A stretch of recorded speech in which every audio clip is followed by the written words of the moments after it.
Right now, the tech industry is in disarray. Every single time you log into Twitter or Google News, you're probably seeing another tech company has let somebody go.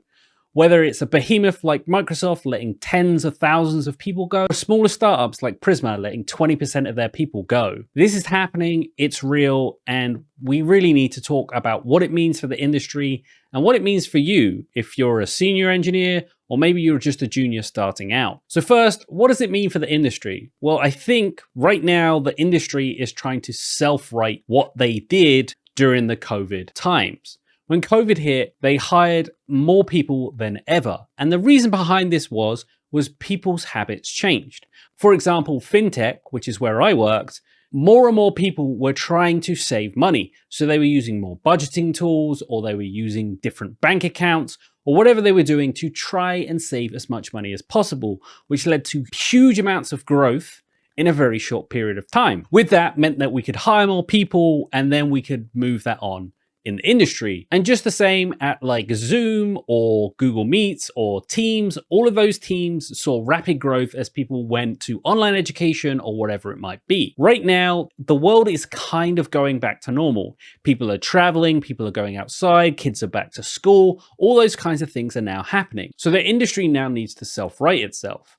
But on top of that, we're currently in this weird place that every other day we might be in a recession, which means that companies are concerned about their runway, whether they're going to survive 3 years or maybe they're a startup with minimal seed money. They need to make that stretch as far as possible. If you're watching my channel, there's two sets of people here. There are people trying to get into the industry, and there's people that are already established in the industry, but maybe are concerned about their role. What you want to hear from me is everything is going to be okay, and you're going to get a job. While that may be true, it's going to be harder than ever.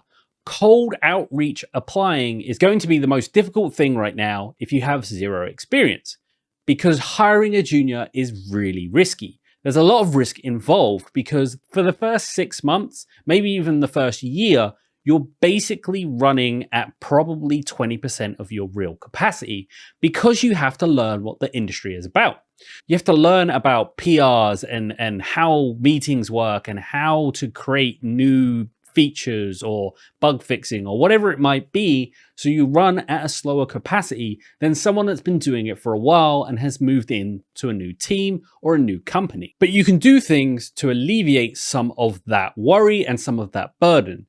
You need to be getting involved in the community. That means putting out PRs, helping with documentation, anything like that in the open source world where people can come and see, hey, this person's been really active on GitHub, has been really sinking their teeth into maybe TRPC or React or whatever open source project you're interested in, and seeing you pushing out PRs or helping or whatever it might be. That allows the person that's trying to hire you, the hiring manager, know that you can work as a team, whether that's distributed or not, and also show that you understand how the industry works. But what about people that already have jobs? You're probably concerned, am I going to be the next person? To you, I say, become indispensable. Take on more responsibility at your job.